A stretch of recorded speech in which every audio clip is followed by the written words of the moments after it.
Thank you. My name is Aya Abe, and thank you for coming here. And this might be something that you may not be very familiar with, which the Japan poverty. It really doesn't look like there's a lot of poverty in Japan, does it? From this nice university campus. But I will show you some of the data and some of the facts about Japanese poverty, and maybe we can do some discussions later on. But before starting, let me start a little bit about. Let me tell you a little bit about myself. I used to think that poverty was the issue of developing world. And actually, I studied in the US and hoping that I will be working for the United Nations and like UNICEF and UNDP and those international organizations, and trying to help those poor people in some third countries. And in fact, after graduating from graduate school in the US, I did spend about 3 years in India, and I did do a lot of social programs over there. But then I came back and then I started working for Japanese aid agency, which does the official government aid to developing countries, like USAID in the US sense. Maybe you are more familiar with that name. And started working there. And every day I passed these busy Shinjuku stations. Do you know Shinjuku Station? And it's really nice and clean now. But in the early 90s, actually, there were a lot of homeless people in Shinjuku Station itself. I don't know if you are familiar with the station, but there is the bus terminal on the west exit on the underground part. And there used to be a village of homeless people living there, about 200-300 people. I mean, they'll come around at night, but even during the day, you would see, a place like this big, all like lined up with the cardboard box houses. And it looked really, really odd and weird, in that busy station and this. And here, it looked like something from the out of the world, something that I would see in Bangladesh, And I was really wondering, who are these people? Japan is supposed to be a developed country, and we are supposed to be rich. And who are all these people who are living in cardboard boxes? And then one day, Tokyo Metropolitan Government decided to evacuate that entire village. And because they wanted to beautify the station, and it's obviously it's a public space, so they had no right to be there, officially, right? So the government could just send them away. But in fact, when I heard that news that they're going to just evacuate this entire homeless village, I was at the moment working for Bangladeshi government, and they were doing some developmental project, like, for example, building dams or making the railroads and all sorts. And, in Bangladesh, it's a very, very crowded country. So anywhere, there's no empty space, right? So everywhere you want to do a project, there are people living there.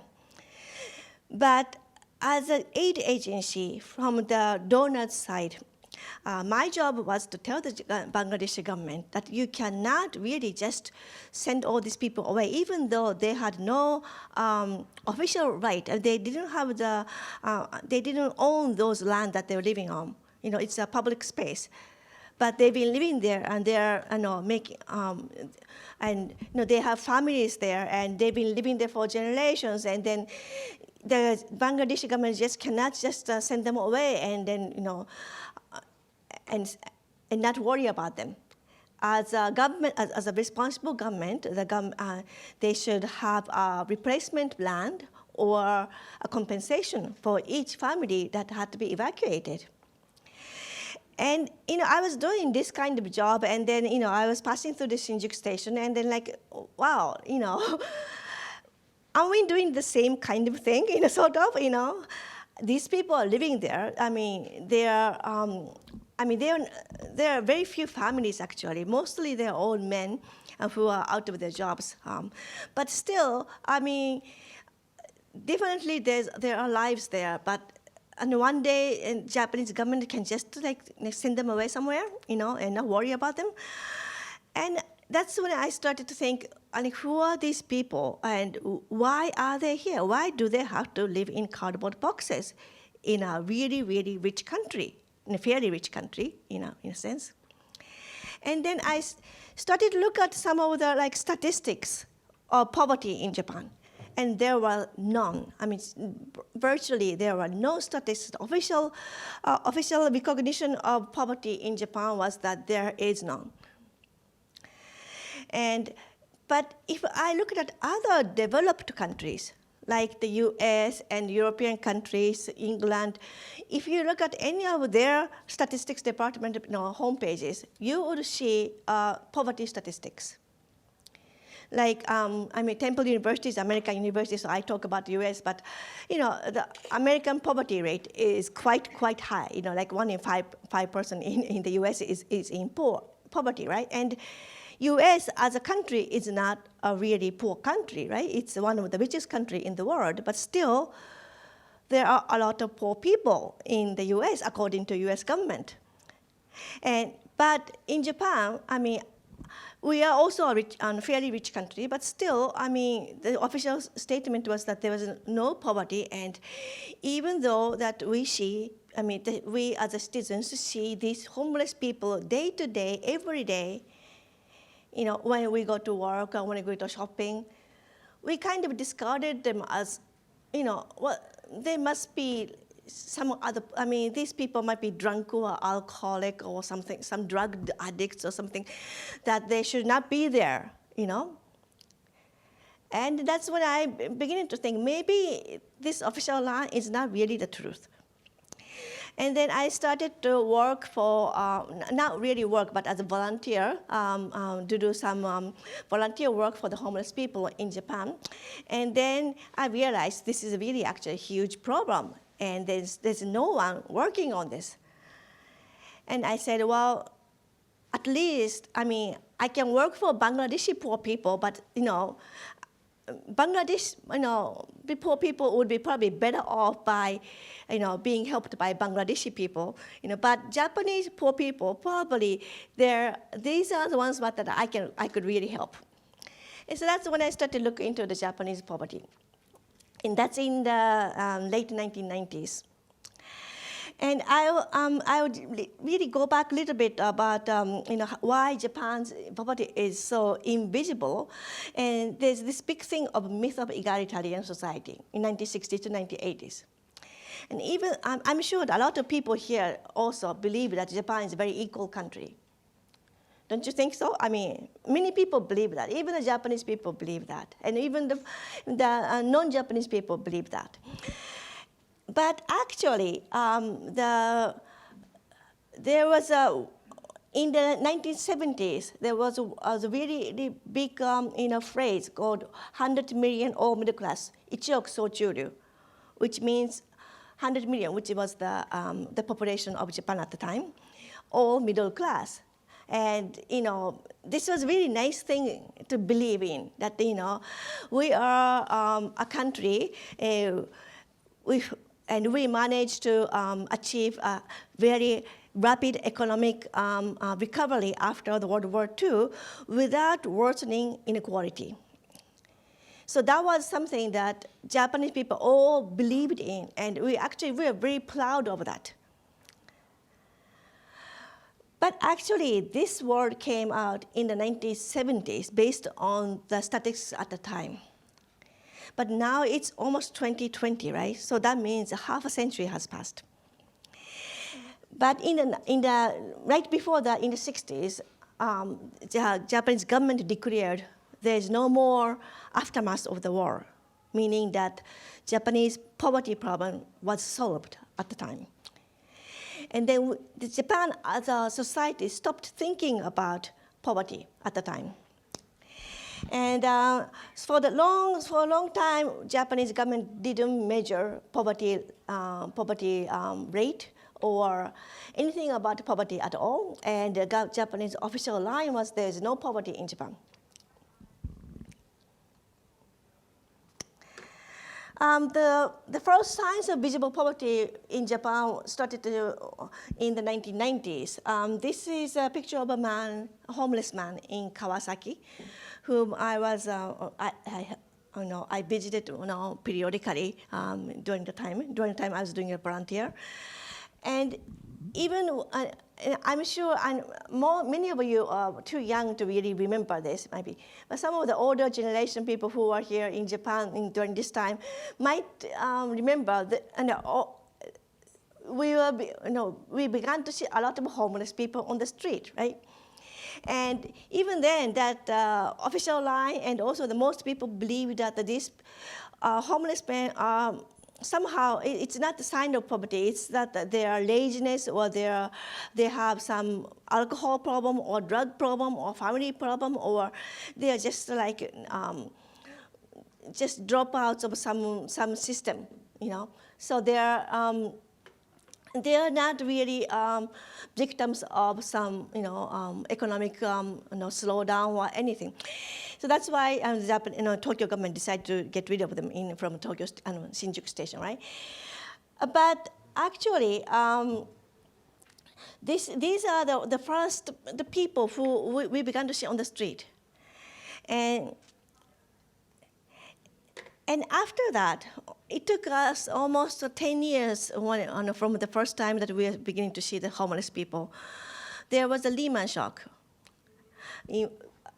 That was in the summer of 2008. And I think this is the time that Japan finally realized that maybe there are some economic inequality in Japan, that there are people who are making honest living, working very hard, but still living in poverty. So the Lehman shock came as a really, really big shock. And one of the big things that happened, or the media fiasco that happened, was this incident, Toshikoshi Hakemura. I don't know if you remember this, but it happened in the eve of New Year's in 2009. And some NPO, this is Hibiya Park, which is right in front of the Ministry of Health and Labor and Welfare. And they put up the tent village for all the homeless people who would be losing their houses, their places to sleep over the New Year's time. Because New Year's vacation is the longest vacation time in Japan, right? So that means that the official, even the welfare offices and all those offices close down for about 10 days. So that means there are a lot of people who are actually on the street who are left there until the first day of the New Year's, which is probably like 6th or 7th, right? And every year there are a lot of casualties during that time. So that's why this volunteer NPO group, they put up this tent village. You can see them over here in the back. I mean, you see something like that in Paris and in London, I think, as well. And housed all these people. And this was right after the Lehman shock, and the economy was really bad. So we saw thousands of these homeless people who lined up to to get a share of this tent. And this was highlighted very much in the media, and together with the fear of the people that, this huge depression is coming up because of the, all this economic recession, and then maybe one day I might lose a job, and maybe these people might be one of these people as well who just lost their jobs, because of a bad economy. So that was the first time that Japan, as a society, realized that there might be some poverty problem. And then government announces the poverty rate for the first time in 2009, and the first time since the 1960s. And for a while, and if you remember, there was a government change as well, right? And the Democratic Party took over the government for briefly after the 2010. And actually, the Liberal Democrats really lost lost the power for the first time after the World War II because of all this, the fear of the people losing their livelihood. But what happened was in 2011, there was the earthquake, right? And all of a sudden, all the media attention was on these earthquake victims. And then somehow the poverty, as an issue, as a political issue, kind of like took a backseat. But in 2013, we have the law of promote measures against child poverty, which is the first law in Japan which has the word poverty in it. And even though that people began to realize there's a poverty in Japan, still they're not completely sure about helping the adult poor people. But okay, they said, okay, the children have no blame, so at least we should help the poor children. So that's why the law became got enacted in 2013. And this is the poverty rate of Japan, actually. Every 3 years, the government announces it. And like I said, in 2009, where is the pointer? Here? Oops, sorry.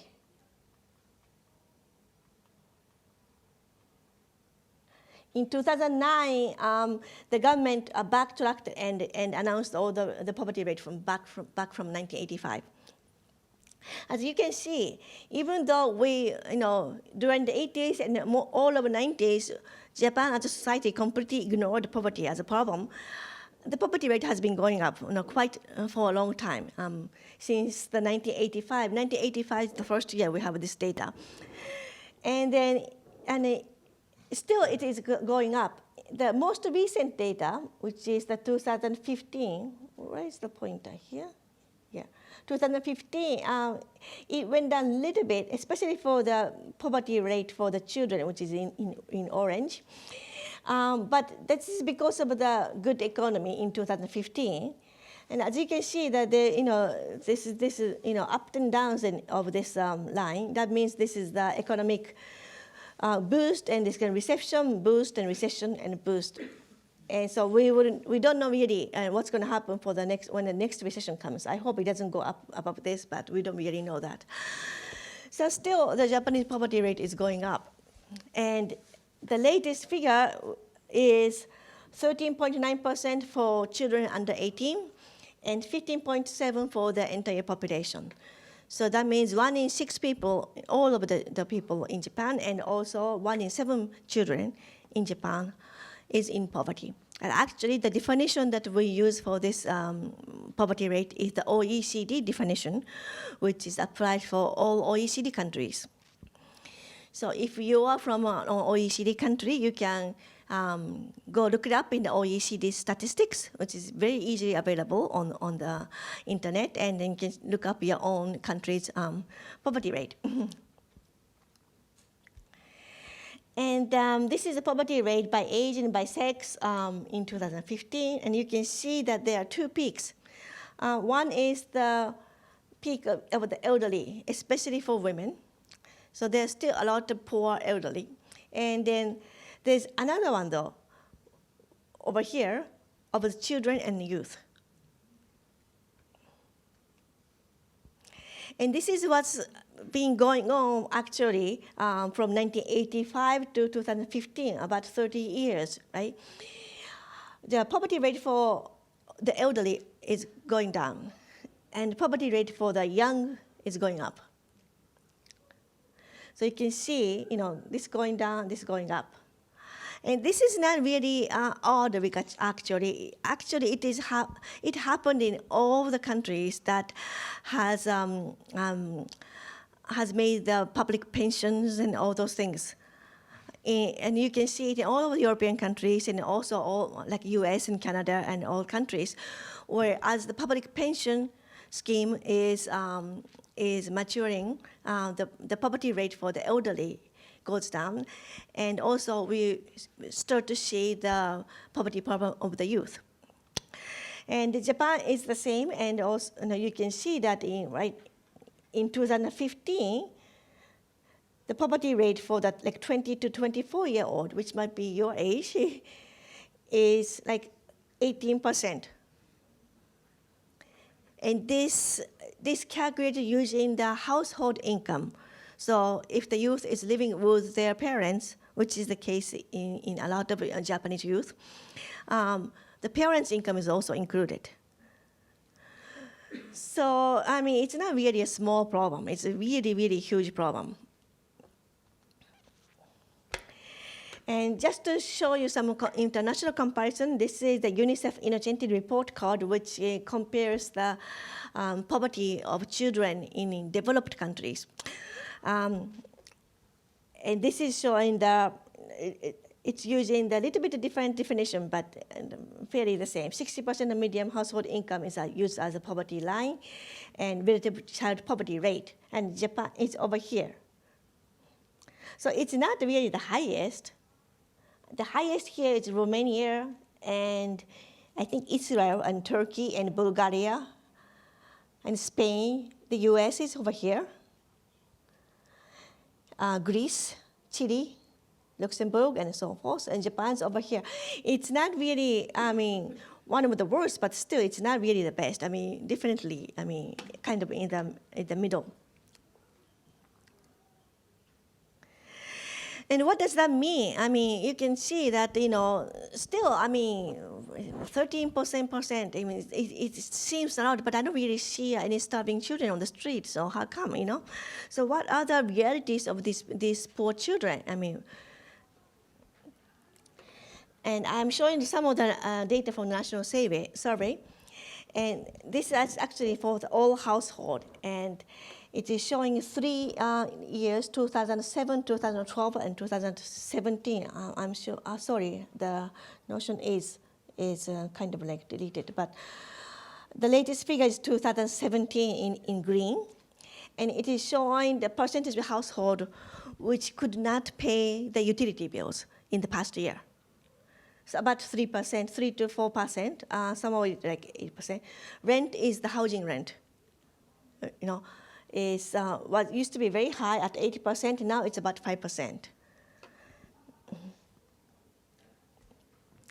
And this is the survey we did for Tokyo Prefecture, and it's showing the children, the household with the children who are in grade 5 and grade 8 and grade 11, okay? So you can see like 2 to 3% of all the household with children have problems paying the utility bills. Mm-hmm. And the same kind of survey is done all over Japan, so I'll show you some of the statistics. In Aichi, the electricity bill arrears is about 5 to 6%. Okinawa is strikingly high, around 13 to 15%. And for Hokkaido, the questionnaire says not being able to pay either electricity, gas, or water, but still like around 10%, so 1 in 10 children in Hokkaido. So these are the number of the houses who have very difficulty paying the actual utility bills. And in some cases, the utilities actually stopped.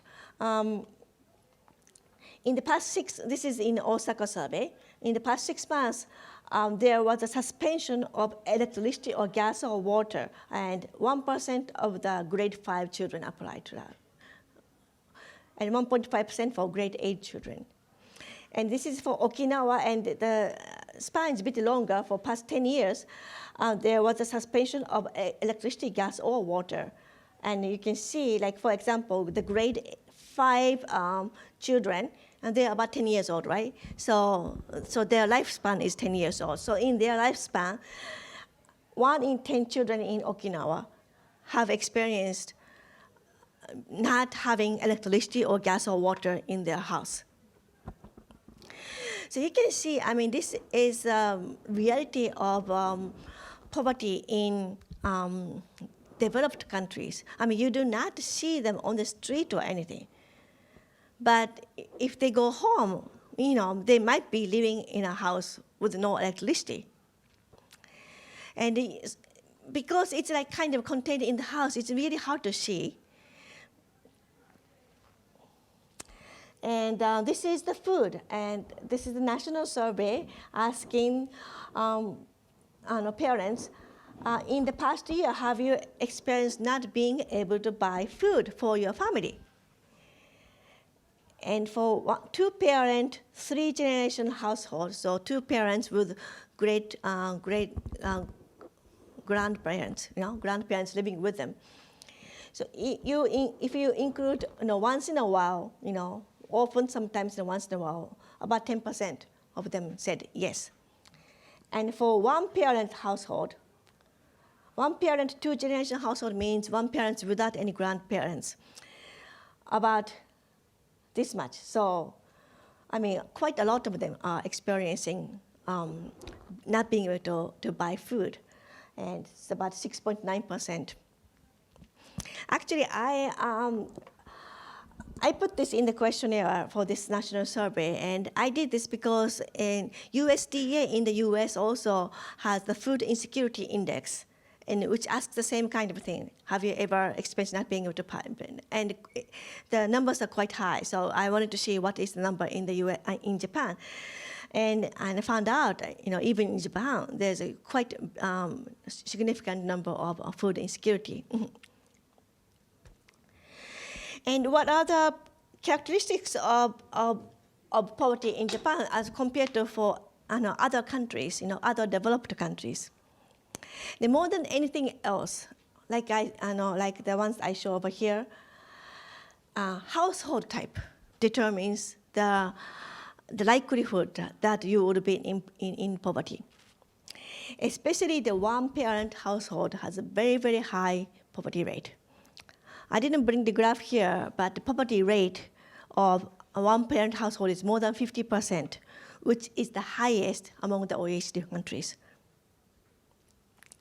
And even for those households without children, household type really determines the likelihood of poverty. For example, single-person household, one-person household, right, has very high poverty rate. One single elderly woman has poverty rate more than 50%. And even single young female has poverty rate of 30%.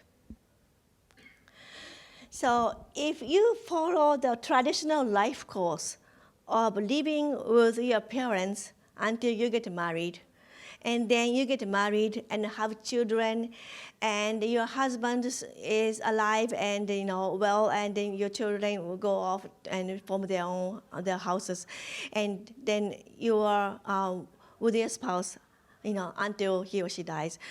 During that life course, the poverty rate is not that high, even compared to other countries.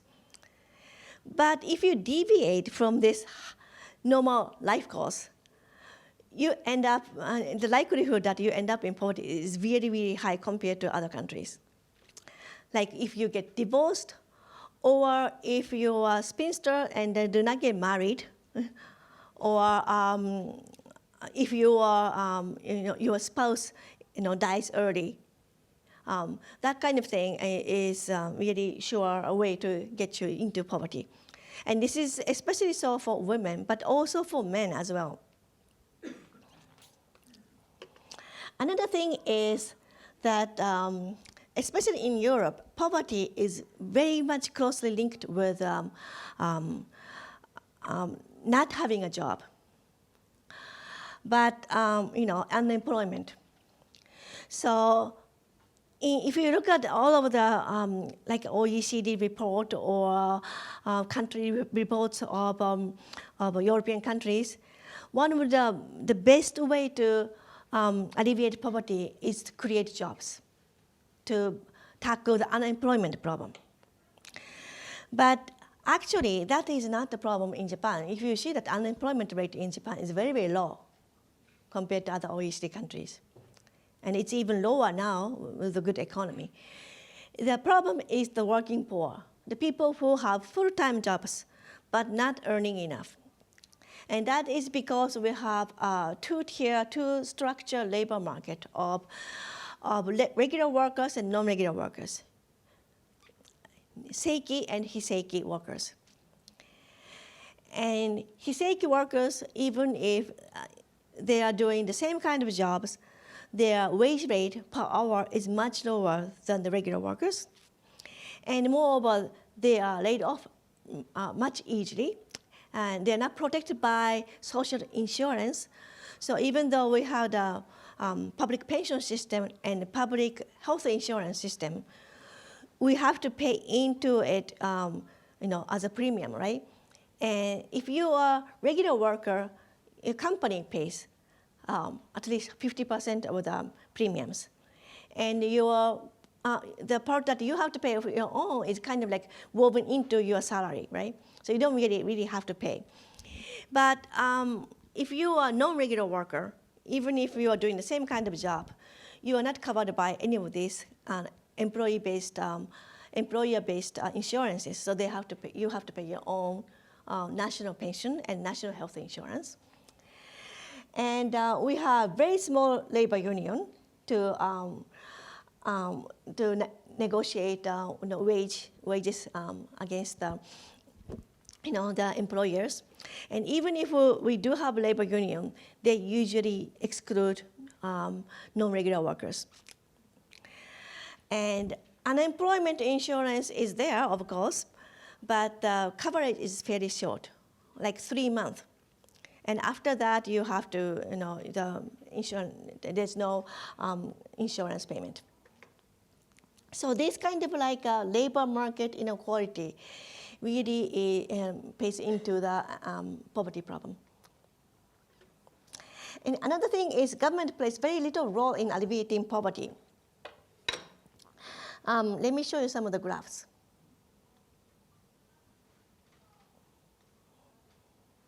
Okay. This is showing the reduction in the rate of child poverty due to social transfers. So almost all the developed countries have some kind of public assistance program. And Japan is the same. We do have public assistance program. But only about 2% of the population is covered by the public assistance. And we don't really have any, so for example, food stamp kind of food vouchers or housing subsidies or any of those things. And a lot of developed countries have those things.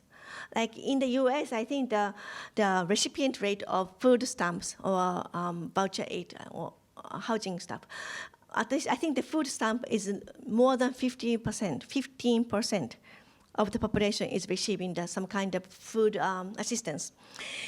But in Japan, we only have the public assistance program, which is very, very small. It's very stringent, and then you have to pass a lot of eligibility tests before you can apply for that.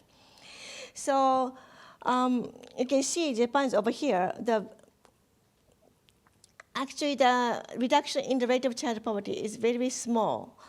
The ones higher than the Japan are like Mexico, Israel, Romania, Canada, I don't know why Canada is here, and Greece. So it's very small. So the social protection is very strict. Unemployment insurance is very limited. And no minimum guarantee of public pension. Not much income support for the poor and lone parents. And one of the reasons that actually the labor market participation rate for the single parent is very, very high, nearly 90%. That is because that no matter how hard it is, they have to work to make a living. I mean, there's no option that they can just receive welfare and live off with that. And this is showing the poverty rate of lone parent is very, very strikingly high.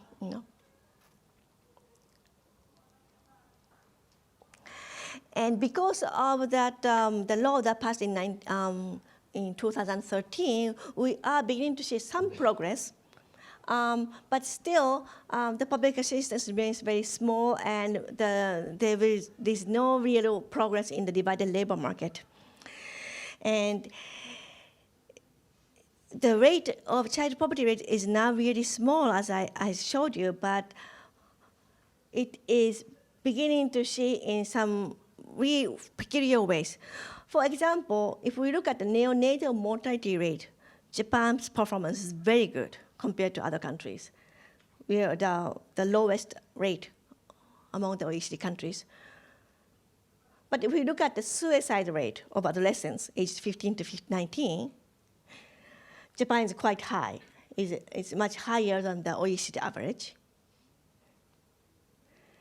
And other manifestations, we are increasing number of hikikomori. I don't know if you have heard of this word. Hikikomori is those who shun away from society and then they just like stay inside the house. And what is happening is that a lot of our youth who are hikikomori stay inside the house, and now it is becoming an older problem, so that they are getting old and their parents are getting to be really, really old. And now, just last year, I think that this new word, 80-50 problem, just came up. I think this might be one of the candidates of the word of the year. 80-50 problem meaning that 50-year-old unmarried children who are not independent, who are not working, is still living off with their parents, and who are just receiving pensions, right? And they are in their 80s. So the youth poverty problem of 20, 30 years ago is now beginning to manifest in this kind of form. Net cafe homeless people or the McDonald's homeless people. You see that they are not, Japan's poverty is not visible. If you look into, say, any of the McDonald's at like 3 a.m., you will see some people who are at the corner wondering, like, what are they doing at this time of the year, of the day, you know?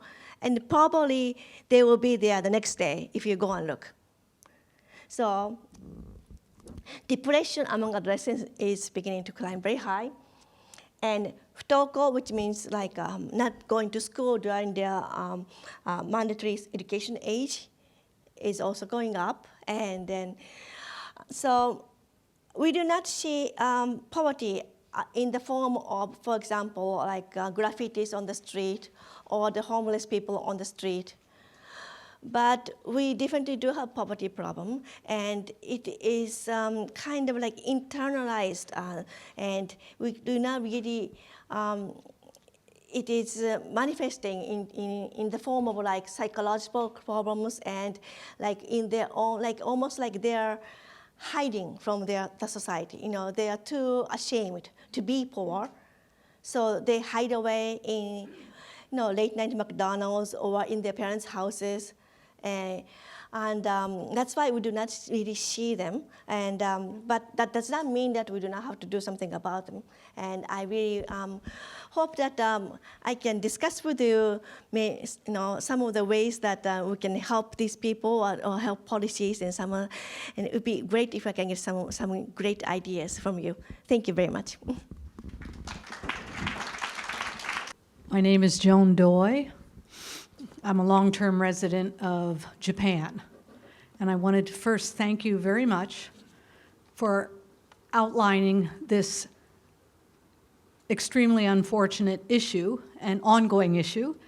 I have seen this exactly as you have explained it since I first came to Japan in the late 70s, 1970s, before most of these people were born. I just wanted to, again, thank you, but also make a comment, if I may. There are many ways that you can help with this issue. There's a volunteer organization called Second Harvest where you can go and volunteer and help put together food that's donated, and then that is taken out and given to those in need. And it initially was for the homeless. That was the biggest draw. I remember the beginnings of Second Harvest. It was started by a non-Japanese gentleman. And now most of that food is going to single-parent homes, generally mother with children. And again, working full-time, but still having a hard time making ends meet. There also are other organizations where you can volunteer. directly into children's homes. There was an organization that unfortunately has fallen by the wayside, but one of the gentlemen took over the spirit of Living Dreams and started his own organization called You, We, Me, MPO. And that's another way for people to volunteer possibly. So I just wanted to encourage people that there are ways, especially students, to get involved and to help with this problem. And I'm hoping that you will also give everyone some ideas because, as you said, you can't see this issue. Thank you very much. Thank you, and thank you for some of the suggestions. And especially for students, I really would like you to encourage you to do some of this work. And I think it would be a great way to learn about Japan as well.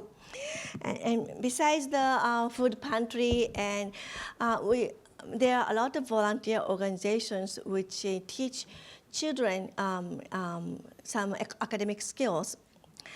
For example, there are a lot of the poor children do not meet their school criteria. And one of the sad thing about Japanese education system is even if you do not master like second or third grade level education, attainment, you automatically go up the grade. So then you will end up with the ninth graders who cannot do a simple arithmetic, right? So there are a lot of people beginning to do some kind of like starting up NPO or some groups and trying to help these people to learn or to give them food or provide them some other support. And I really think this should be a civic movement to do this. And thank you for suggesting that. Thank you. May I? Yes. My name is Kurt Sieber. I'm from the Austrian Business Council. Talking about Second Harvest, actually, we are supporting this organization already for quite a number of years. When we started, they had about 5 suppliers of food materials, mostly products which were getting very close to the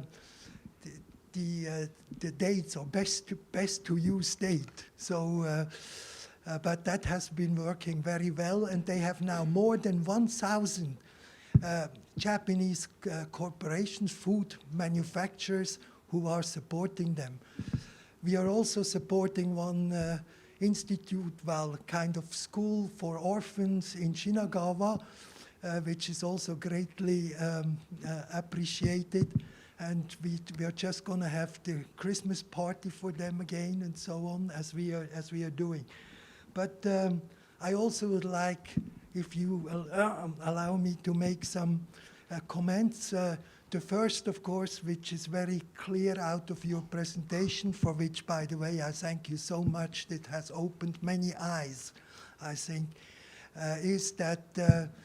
After the bubble collapse at the end of the 1980s, that's really when the problem started, and where the invisible things became visible.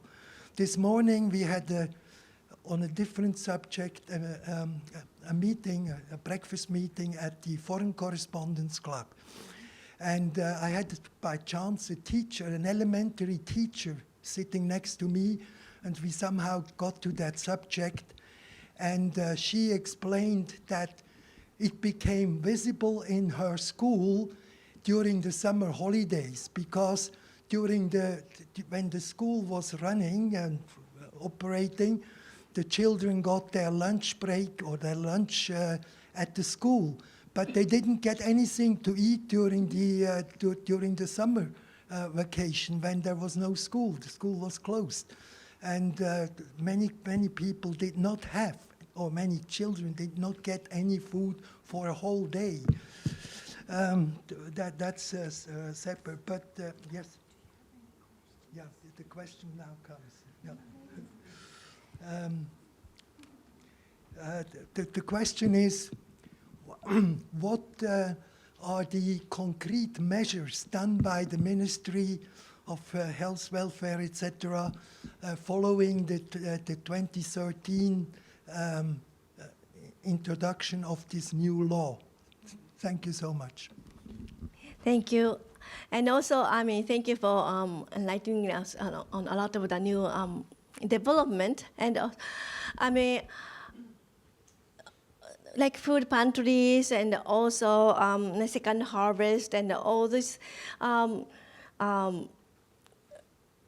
do we say, civic, movement is really, really heartening and encouraging. But I do believe that actually, at the end, the government has to take care, to step up, because there's really a limit of how much a public can do. And for example, like I said, in the U.S., there is a food assistance program, and there's also utility assistance program. And I also learned this summer, because do you remember that every year Japan's summer, Tokyo summer is really horrifically hot, right? And if you turn on any NHK, and they all say that this is really too hot. Please turn on your air conditioner because it could kill you. This climate. But Japan doesn't have any program at all in helping the utility bills or any regulations. But did you know in the US there is a regulation that's saying that if the temperature's up to this so and so, you cannot turn off the electricity and stuff like that, right? And I'm sure the same kind of law is there in all the other countries as well. But in Japan, we don't really have any of that. We don't have any housing assistance, which is a really big chunk of the, and I think one of the reasons is that the public is beginning to realize this is a problem, but still, those of us who think this is a problem is really a minority. And there are people who are stepping up and doing their own share of helping and doing volunteering, all these things. But most of the people now really do not still believe that there is poverty in Japan. And that's why there is no huge backup in terms of the actual policies to help the poor children. One of the things that the government has done is to lower the education cost, which I do not say is, it's a good thing. It's a positive thing. It's a step forward. But it's not probably the most vital one. If you think about the children not being able to eat or not having electricity in their houses and so forth. But education is something that even the conservatives can really agree on, and also it is backed hugely by the education, universities and education, industry, and because the number of children are decreasing in Japan, a lot of universities are not filling up their campuses, right? So they would like to have some subsidies from the government. So they said, okay, we will do this for the poor children, right? And it just kind of like matched very well. So we do have, from next April, the poor household have the tuition waiver from public and private universities. So that's a way forward still, but there are a lot of more things that the government can do. Okay. Hello, my name is Leah. I've been in Japan for a number of years now, and I'm American. And I say that because, the amount of time I've been here, I've mostly decided to, ignore American news. But recently, at least politically speaking, I found it's gotten a bit more interesting because there are several candidates who are running for president against President Trump. And one of them, I know his name is Andrew Yang, and he's proposing a universal basic income to, as he puts it, alleviate poverty in the US, because it was really mind-blowing seeing that graph and the amount of poverty compared to Japan is twice the amount here. Granted, it's a much larger country, but I just wanted to know if you have like looked into any studies on basic income and if you think it's a viable option for the U.S. or even Japan. I just want to know your thoughts. I mean, basic income is a very, very attractive, idea. I mean, and some European countries have actually experimented with that. But realistically speaking,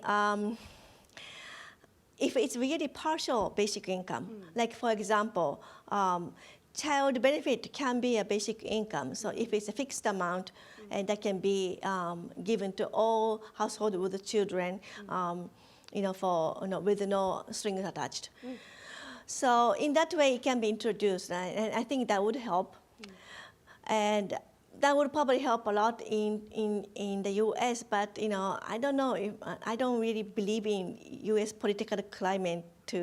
I mean, there was so much opposition of introducing public, medical insurance. I mean, it seems like a really, really far, yeah.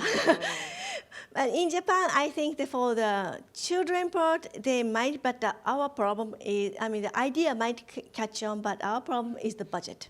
So we have a huge budget deficit, and we simply cannot afford that. And in that way, I think more realistically we can do is to, for example, lower the cost of, for example, the health, medical, and utilities and housing for the poor household. That might be more feasible way of helping them. Okay, thank you so much. Good evening. Thank you very much for your presentation. That was very interesting. I'm Canadian. I'm working for the French services of the NHK. And I want to say two things, and I have two questions. There is still some homeless people in Shinjuku, because if you go there around 4 or 5 in the morning, you will see a lot of people sleeping in the corridors there, and around 6 or 7 they just disappear. And the other place where I saw, and I was not looking for that, is in Yoyogi Park. There is many tents over there where visibly people are living there all year long. So I think we should consider them as homeless. I'm from Canada, and there is a poverty problem in Canada, and it's very visible because people are panhandling. They're asking for money. We don't see, I saw that once here in Japan, and in Canada it's very visible, especially in neighborhood in big cities, in poor neighborhood. So I was wondering, is it prohibited here? Is there a law against that? So that's my first question. My second question is, it's very well documented in Canada that a big portion of homeless people are people who do have very severe mental problems, very severe. And they are out of the loop because they don't take their medication or whatever. And I was wondering if it was documented here and if it's the same thing. Thank you very much. I do not know of any law that prohibits panhandling, but you're right in saying that very, very few people, I mean, even myself, I only saw once the homeless person asking for money. And I don't know if it's a shame thing. There's a huge thing of shame attached to being poor. So I don't know, if you're homeless and then you are asking for money, people might spit on you or things like that. It just not is done. It's not done. And sometimes they do not want their families to know. They might have distant relatives or even a close family who they haven't been in contact for a long time. But they'd rather be homeless and die there in Yoyogi Park than let their families know that they have a relative who's homeless. So I think this might be attached to the same thing, so the only thing I can say. And the mental problem is there. I know of one survey which did mental check of the homeless people in Japan and found that significant number of them were mentally ill or intellectually inhibited. How many I don't remember the exactly percent, but I think something like more than 50% for sure. Yeah. So I do see, and when I worked as a volunteer, I did notice, even though these people might not be severely mental problems, a lot of them have developmental problems, you know. So they have difficulty really, relating to other people.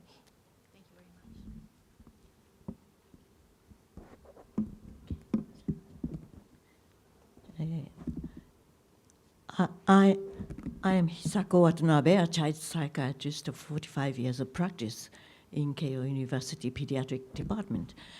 I was born right after the war as a baby boomer, so I grew up in the era where, everybody was poor and children were poor, and there were lots of orphan people everywhere. And you are right that in spite of this miraculous economic prosperity, in fact, the deep-rooted poverty still stays and is hidden.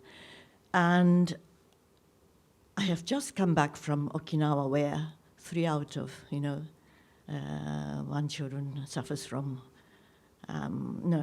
the high, it's very high, 30, more than 30% is child poverty. Well, are you aware that I am a child psychiatrist, therefore, my specialty is to do with mental states of individual and community and the society. Are you aware that there is a very silent and powerful social pressure to victimize the victims in this society? Because you can see in Fukushima how people who lost their houses, who were driven to evacuate, have been stigmatized because of that. And poverty is creating a very powerful, vicious circle of threat and fear in each family, so that even if the father is, actually showing domestic violence, the mother cannot flee because of the economic problem. So once you divorce, you fall into the group of poverty-stricken, population.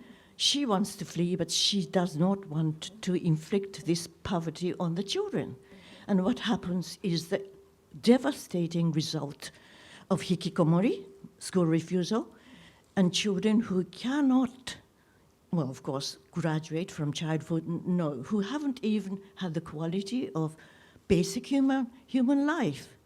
So I think when you address the poverty, we have to address our attitude towards poverty, how we are silently induced to stigmatize people who are not earning enough, and see the public officer in every regional receptions. People really are sort of denigrated because when they want to obtain those, welfare. Mm-hmm. And how bullied children are in schools when they are not, wearing proper, schools are not clean. I mean, this is ubiquitous. This is all over the world. But yet, we have to address our fear of poverty. Because we suffered so much after the war, and we were devastated, we want to hide the shame of the defeat of the war, but we really have to share this, because it is really, really cruel, this poverty, and cruel on the women and children, exactly as you have presented, which was marvelous. So I was encouraged that you're studying very hard, but we have to spread this louder and in connection with a vicious cycle which is ongoing and accelerating as we are getting into bad recession. Okay? Thank you so much for your insight. It is true that in Japan, poverty is really seen as something that you should be ashamed of. If you were poor, you would do everything you can to hide it. And that's why you cannot really see it. And like you said, even if you are being, beaten, by your husband, or you would not choose to go away from him because that would expose, your problems. And but I don't know if it is a Japan only problem. I know this thing of we call 自己責任論. If you are poor, that's because of your own fault. Because you lost. Maybe you didn't try hard. Maybe you are lazy. And I think this you can see this everywhere in the world. But it's even. I do believe that it is stronger in Japan because we believed in egalitarian society. That a lot of people believe that we have a fair competition. So if you have fair competition and then one wins and one loses, the loser is lost because of he did not try hard or he doesn't have abilities, right? But in fact is we don't really have a fair competition, the thing, and that's why. But in Japan we have really, really, like you said, stigmatized losers. And it is stronger among the people who are winners. I have taken the public opinion poll of who believes in this 自己責任論, right? And the higher the income, you believe in this stigma of that they deserve to be poor kind of thing. And if you read Nikkei Shimbun instead of Asahi, then you do believe in. So it's the society's winners who think that poverty is because of it's the fault of the poor themselves. Thank you. Hello. Thank you for your wonderful presentation. My name is Aliyah binti Zailan, and I'm a student from Waseda University. And following up with the first comment about volunteering, I myself have several experience with volunteering as well related to education and illegal immigrants within and outside of Japan. And I was wondering if you think that there's a limit to what a volunteering organization can do.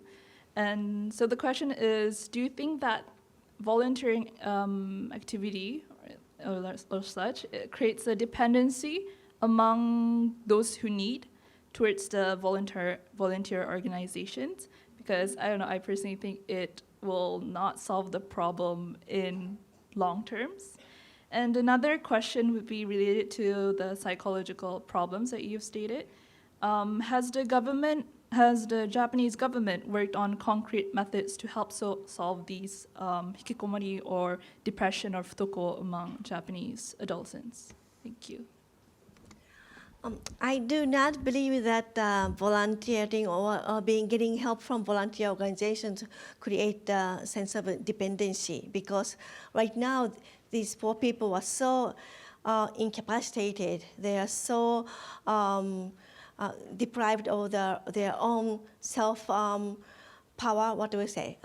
To power to believe in themselves, and that they really need that kind of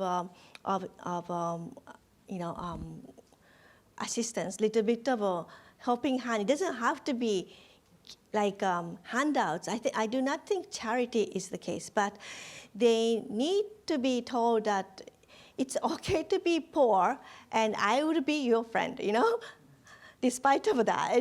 No, I shouldn't say despite, but, and it's not your problem that you are poor. And you have right to, demand to be able to live as a human being, so that kind of thing. So in Japan's case, I do not think there's a welfare dependency culture. And what I do hope is from this volunteer work, and there are a lot of people who, even in Japan, that they're starting up their own volunteer groups and stuff like that. But what is lacking in Japan is that it's not really becoming advocacy power.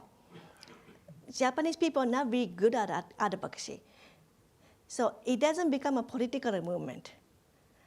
And I think that this is something that we can learn from other countries. I really do sometimes like look at all this youth in Hong Kong and, kind of wish that Japanese youth would really march down the street of, Omotesando and say, okay, our tuition is too high, So, but that kind of thing doesn't really happen in Japan. So that is what we're lacking. And we need to be really, make people more powerful, give them voice, yes. Thank you very much for a great presentation. My name is Joachim Thijs. I'm a child protection consultant, and I've done all my work in developing countries in Asia and in Africa, and my last posting was with UNICEF in India. And you just answered my question, actually. I was interested in advocacy. Are there any organizations who do advocacy on behalf of poor people? Very few. I can name like 3, 3 groups. One on child poverty and one for those people who want public assistance. And one on child poverty, they are actually have been pretty successful. That's why we have the law that was enacted in 2013. But still, that's the only one. And we do need to have a big independent think tanks who can really advocate, good policies, and then someone who can really excite the media and get media coverage on this political movement as well.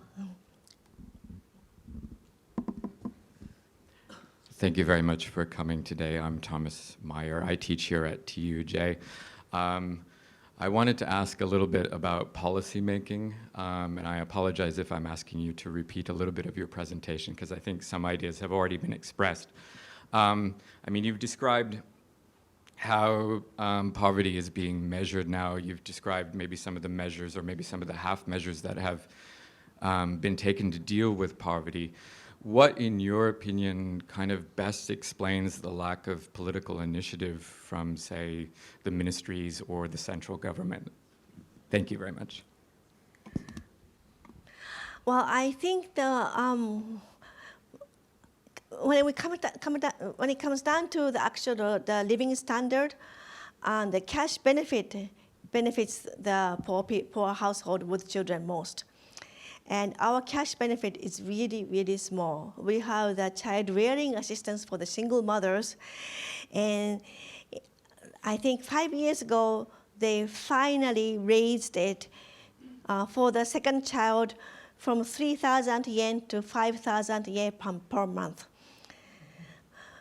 And that was a big, big raise in the last 30 years, But what can you do with the 5,000 yen if you are raising a child, right? So I think that's one of the things that we really should work on, yeah. Hello, I'm Manob from Bangladesh, and I'm a student of the University of Dhaka there. I came here for an internship. So I came to Tokyo 2 months ago, and the first time I came, I did not imagine that there are any poor people in Japan. Like, for example, for my country is poor, and everyone knows that. Like, more than half of our population is poor, and everyone seems to be okay with it. But in Japan, I needed to live for 1 month before knowing that people actually live in stations in bulk. I overslept at the station, and then I found the people. 2 days ago, I actually saw 2 guys of my age begging, shyly, secretly begging for money with a small bowl in the Takeshita Dori of Harajuku. I could not believe it with my own eyes for the first time. So my question is, as I have been involved in student politics in my country, my question is, how do you fight the silence of media? For example, the people can be silent because of the shame and for other reasons, but I believe there is an active silence on the part of the media in Japan. Like, whenever I open the TV, I do not understand much of Japanese, but you don't see anyone remotely belonging to the working class. Not in the media, not in any representation. My country has been selling our poverty, so to speak, for the last 50 years. We have been telling everyone that come here to see the poor people. In Japan, it's the exact opposite. Like, you don't hear the name of it. how do you fight that? How do you fight this overaching silence? That's my question. Thank you. We fight every day. I mean, compared to 10 years ago, we do see more coverage of poverty, especially the child poverty. So, I mean, I wouldn't say there is no poverty coverage at all in Japanese media. But first of all, people who do not believe that there is a poverty in Japan do not want to see it on TV either, right? It's not something that they want. It's not something that people watch, and they'd rather see baseball or rugby or any other comedy and all these things. So the poverty doesn't really sell well in terms of as a content, and some of the media like the directors at NHK, they are more conscious and they think that this problem should be more broadcasted, and they'll make this idea about making a 30 minutes documentary about poor children. But I heard from I talked to a lot of them because they come and ask me about all this data, and they said it's very hard to sell this idea to the upper management of the NHK because they are the generations who do not believe in Japan has a poverty. So everywhere we do kind of like meet this this wall of like you said, refusing to believe that there's a poverty in Japan. And but we are fighting, like scholars like me and some journalists with a good hearts, and then I think we are making a very, very slow but progress. Yeah. Thank you very much for a very informative presentation today.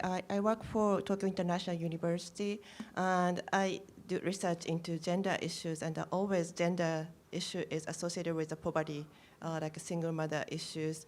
And I'd like to hear your kind of the ideas, because in Japan nowadays, there are many, many problems, and as you mentioned that government deficit is so big. And today, just the government is started talking about raising the medical expenses for more than 75 years old people. So on one hand, we have the issues of the elderly people and also the big issues for the young people. But given the condition that big balance deficit, how government can kind of allocate budget wisely, or any other solutions you think to solve so many issues, including these poverty issues? Sorry, this is too big a question, but then I myself think that so many problems are coming up on surface now, but the money, the resource is limited. So how we can solve, and what is my pension money when I retired? So many worries I have too. So the poverty issues, what would be the very realistic solutions that government can take? Yes, thank you.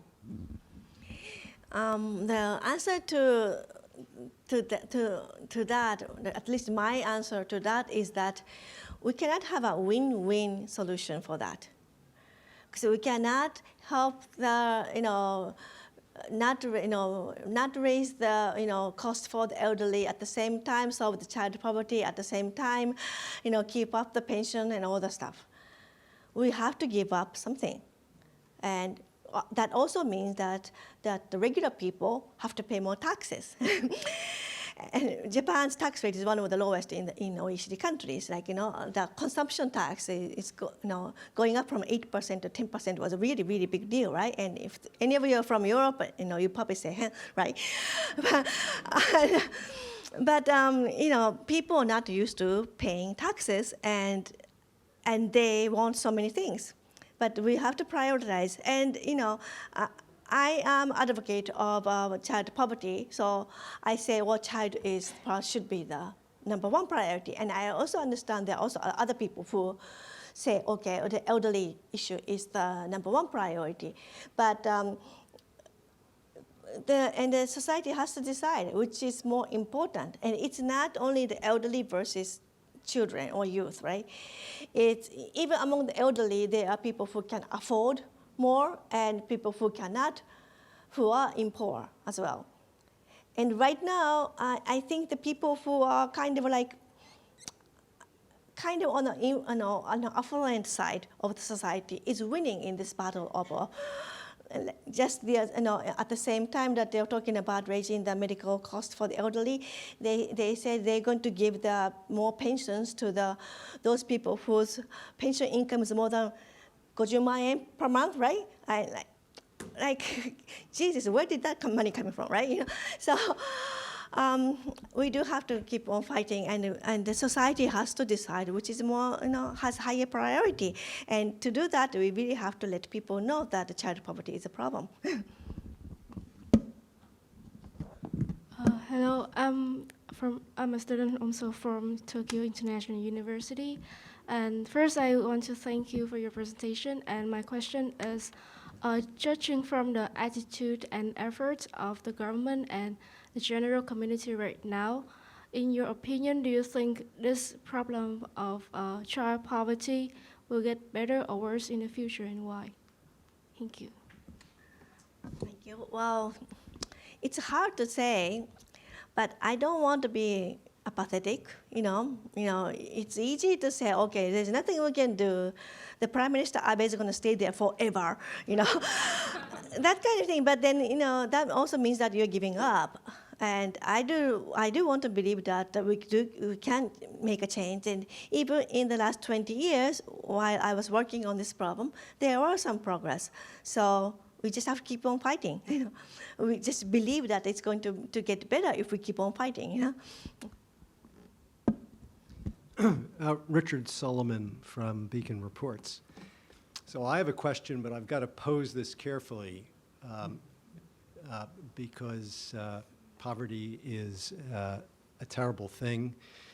And so, for instance, people that I know who rent homes, when people can't afford to pay the rent, sometimes they end up committing suicide rather than not pay the rent.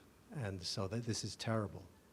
And some of the things that you've mentioned also sound quite correct and harsh, that people do not wish to let their families know that they're poor. But on the other hand, I'm trying to get some sense when I see poverty in America, and I realize that if you don't have money in America, poor is just unimaginably horrid, and there's so much anger and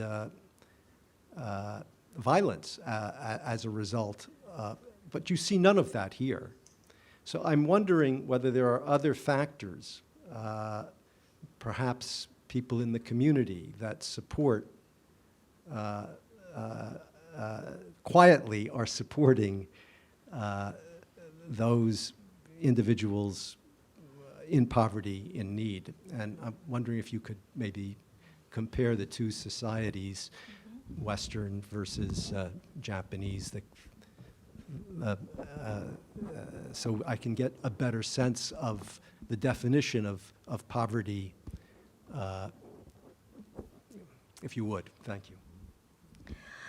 There are public surveys which have asked people, whom do you turn to if you need, for example, some quick money if you are in an accident or something like that, or if you need help in doing this or doing that, or if you are sick and stuff like that.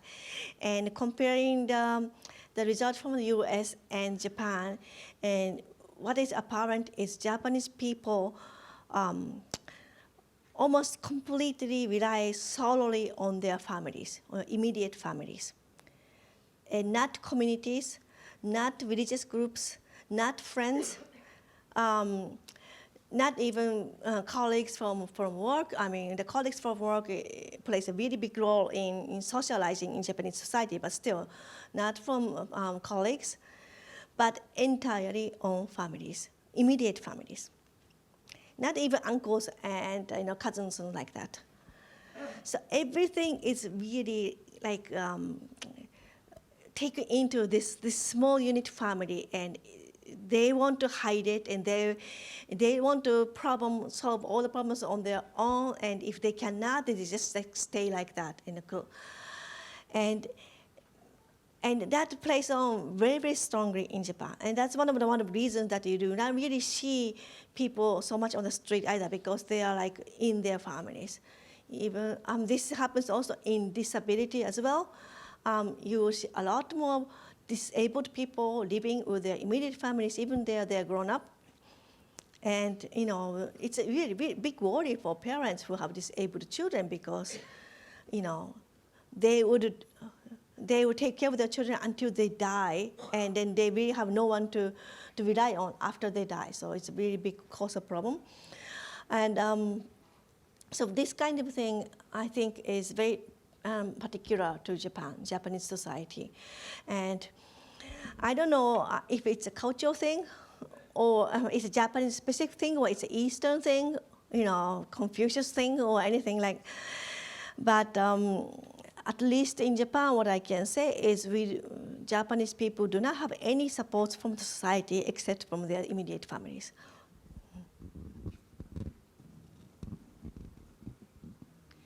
Hello, good evening.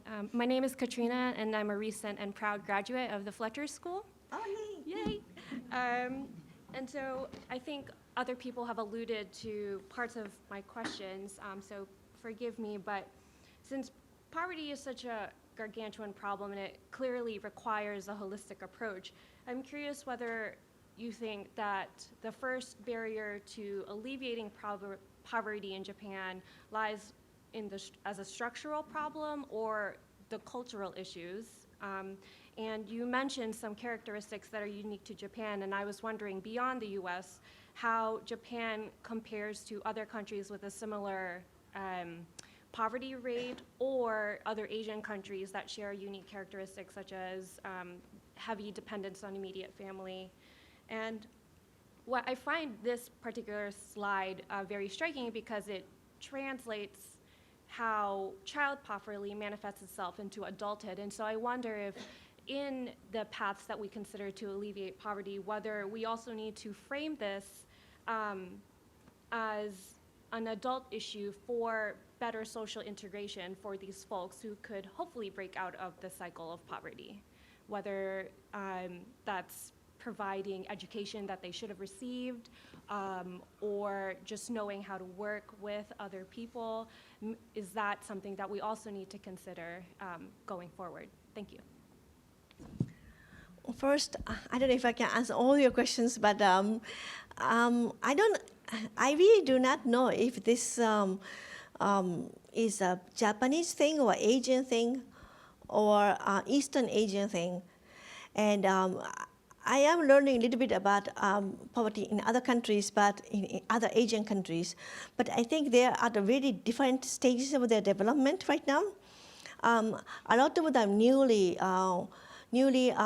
developing, middle-income countries, like Indonesia or Thailand, or all these countries, they are still battling with old type poverty, where it's a more structural, more divided, more class thing. And the top part of the society is taking off like this, right? And some part of it is just left.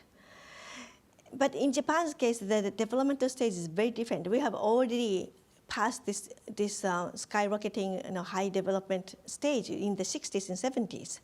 And we're all going down, everyone is actually going down in this economic recession, this long decline. And I don't know if we can compare that really, And one of the things that I do, when I do talk to some people from other Asian countries is I tell them, do not make the mistake of Japan, and do not forget that the poverty isn't a social issue and it will come back to you. Because when the economy is going up and you begin to see more and more high-rise buildings, and then more these nice fancy parks and and shopping centers, and then less and less slums, and less homeless people on the street, and then people forget that there is a poverty. But then it will come back to you because the economic boost does not continue forever, And as for this hikomori, right now there are some programs to help them. Like, for example, volunteers would go up to their houses and try to see if they could talk to these people and try to ask them to come to, say, help out in a cafe once a week, just as a trial for 1 hour at a time, kind of thing. But it's just starting now. But these people have been hikuni for ages now, And it's very hard to reach out to them when they're in their 50s and try to solve this problem. And most of them haven't worked at all, right? At all since they're in their 20s. And try to get their jobs, that is really, really hard. And I think the only way we can really solve these people is on public assistance and give them some ways to participate in society. But don't expect them to earn their living from the regular labor market. Good evening. Thank you so much for your very insightful presentation. So I have 2 questions. One came to me after helping organize this dinner event for homeless people in Shibuya. And we just made dinner, ate together, and had a little chat. And from that, I was quite in shock because all of them were literate, and 5 out of 20 had amazing English skills. One of them even spoke French. So it's a very personal analysis, but to me, it seems that they were raised in an average income family or even like a higher income family. So from a micro scale, what do you think, what happened, what went wrong in these cases where they were, or at least seem to have been raised in an average income family? And my second question is, how do you think NPOs or very small NPOs or government independent organizations or even university circles, charity circles, can have a more permanent effect in this issue instead of very ephemeral effects? The first question, it probably has to do with the Japanese education system, and then especially when these men are growing up. Most of them are probably like in their 50s and up, right? The education system inequality was not so strong as it is now, and so that they could at least get almost all people in Japan are literate. In that respect, they can all read newspapers, and I must say that is one big achievement of Japanese education system, but it really still hasn't really solved about inequality problem. But the bottom line is like literate, so that's good. And also, there are also some homeless people from the higher end of the society, but one of the questions earlier, a lot of them could have mental problems or developmental disability, where they have a high IQ, but they may have very hard time relating to people and working as a group in a Japanese company. So they always end up fighting, and then they end up losing their jobs. So that kind of thing, because developmental disability was not really recognized 20, 30 years ago. So, and because these people have very high IQs, they just go through the education system and they just get their regular jobs, right? But a lot of them have difficulty holding the job because of the personal issues. So maybe that's one of the things that happened. Another thing is addiction is also a problem that I do see. Addiction of gambling addiction is probably the biggest thing in Japan. And there was no help whatever on gamble addiction in Japan. There's really no policy either. Yokohama government wants to build a casino in Yokohama. And so, I have talked to one homeless guy, I mean, he has spent all his life as a company man and built houses and had family and has sons and stuff like that. But he had a really big gambling problem. I think he had got into an issue with his family and had to leave the house. So this kind of thing does happen, and there's really we don't really have any programs for helping these people. What's that? Second question was, repeat it again. Oh, sorry. So how can maybe university circles or smaller NPOs make a more permanent effect? Well, I keep repeating this, but I do think that the shortest, I mean, it seems like a long way to solve this problem, but the most effective way to let people know about this problem. And if you go out and help one homeless person, that person will be helped, right?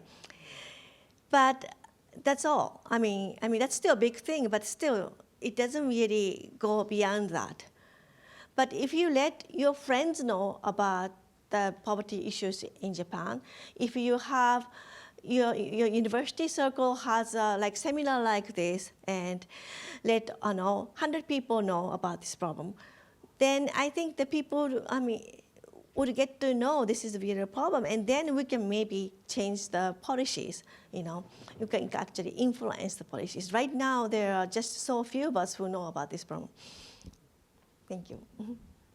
Hi, I'm Kay. I came late, so I don't know if you talk about student loans, but drawing from my personal anecdote, I grown up in a single-parent family, and my brother, who had the family, the student loan, and he's 33, but he's still paying off his student loan, and then it seems like it's never going to end. And for just to share my opinion, I think the poverty issue in Japan is cultural and at the same time systematic, because families do not want to share the burden, or do not want to share the burden with society, and there's a culture of shame in in familyhood. So if you have shame in the family, you're not gonna talk aloud about that. So, but the student loan system seems to be quite off to me, because what used to be was like, if you go to university, you can get a decent job and then you can get money, then you can pay off. But it's not that anymore. Many people go to university, still can't afford to get the regular job, and still end up in poverty. So I feel like this should be a systematic overhaul. So if you could speak a little bit more about that, I would be appreciated. Thank you. Well, you should know from next April, Japan has the first ever scholarship program where you do not have to pay back the loan, right? So that's one progress. But it's only for poor people too. Yeah, for those people who are below the minimum tax line. So it's quite I'm talking about relative poverty. Mm-hmm. So I'm saying that there is a program and progress, and but still, yeah, you're right in saying student loan is a big problem. But I do not think that the student loan as a system is a problem. But what is problem is that the university students who have invested so much in, 4 years of their life and also a lot of money, and still cannot get a decent job. So that is a really big problem, and that has to do with the labor market, and also with education system. What is right now happening is that there are a lot of universities which take a lot of tuition, but cannot deliver. Ideally, if you invest so much in university education, then your pay should be higher than those people who do not invest in those, right? In high school graduate. So that's called a college premium, right? The thing is, Some of the universities cannot deliver that college premium, but still charge a lot of tuition. And that is partly because Japanese university system is mainly, when Japan expanded it in higher education, we did it with the private universities, right, with high tuition. And the US is the same as well. I mean, you have the same problem in the US. How can you pay the private university tuition these days in the US? It's ridiculously high. Even when I went to Fletcher, it was much lower, I think. But, that was like 20, 30 years ago.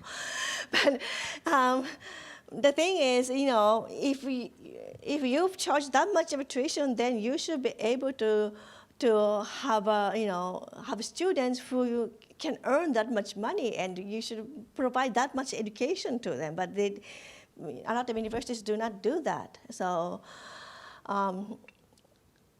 I think the tuition, as well as how we educate our youth, has to be completely overhauled. Thank you.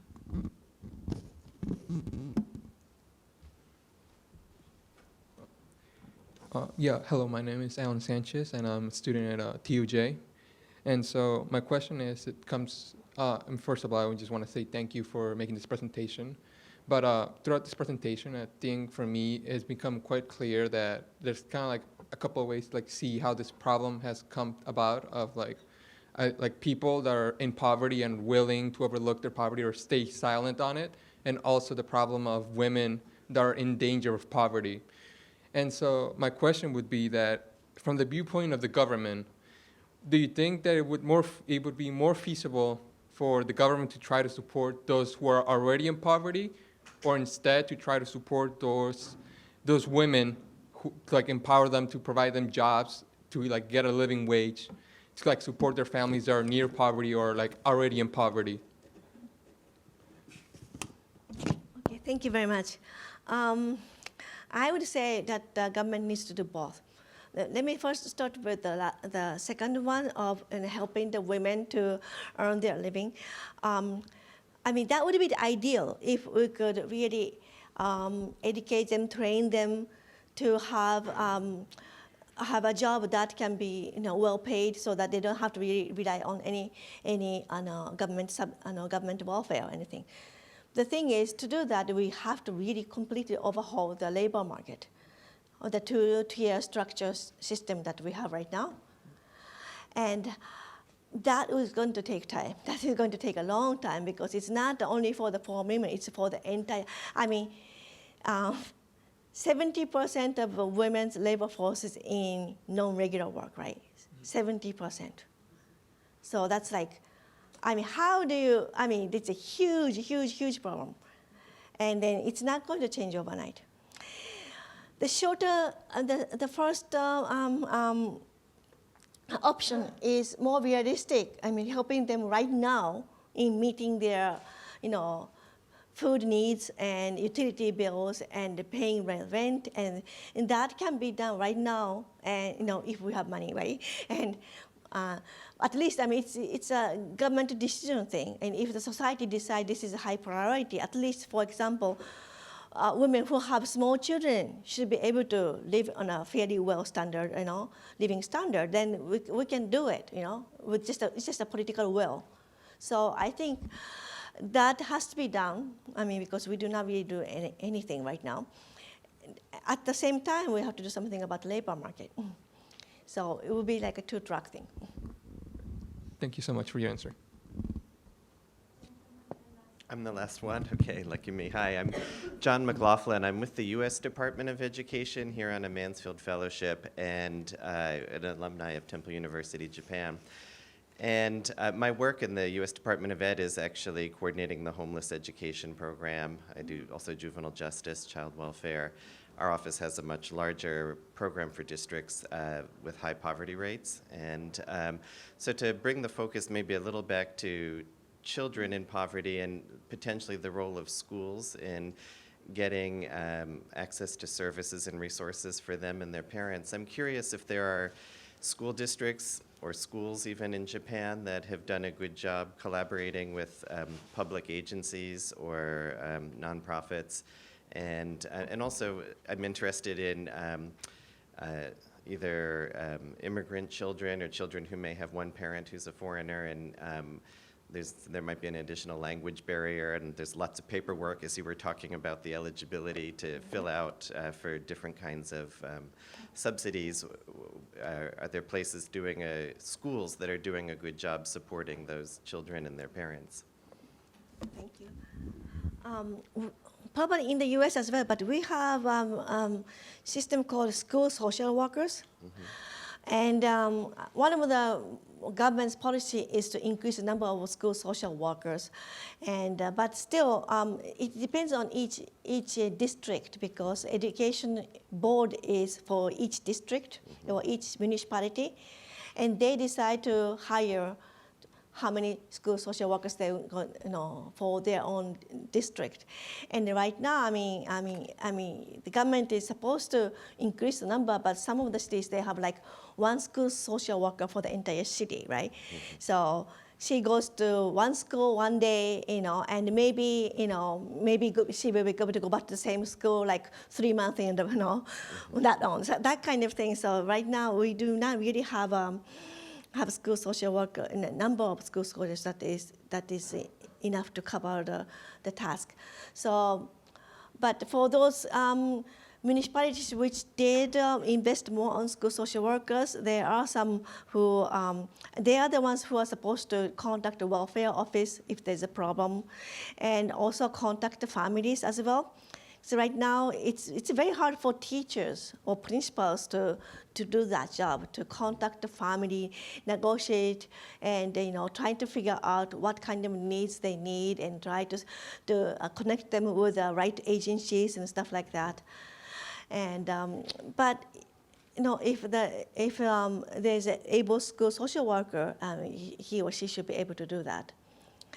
In Tokyo, Adachi district is the one who's doing the most in terms of doing things for this for children in schools.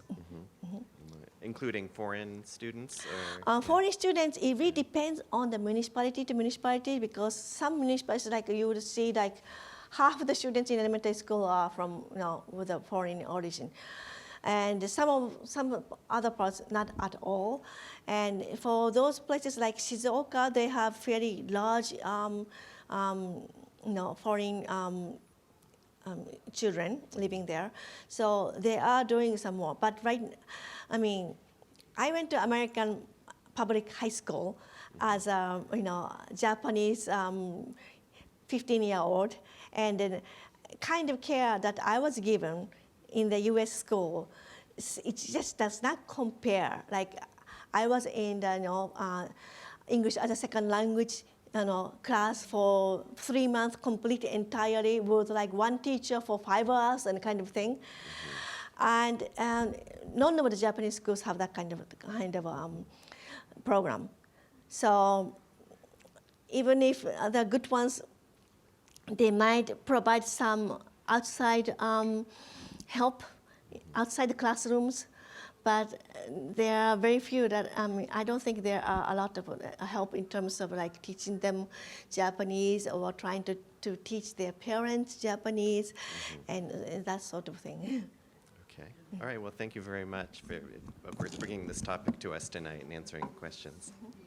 Thank you very much, Professor Abe, and thank you all for the wonderful discussions.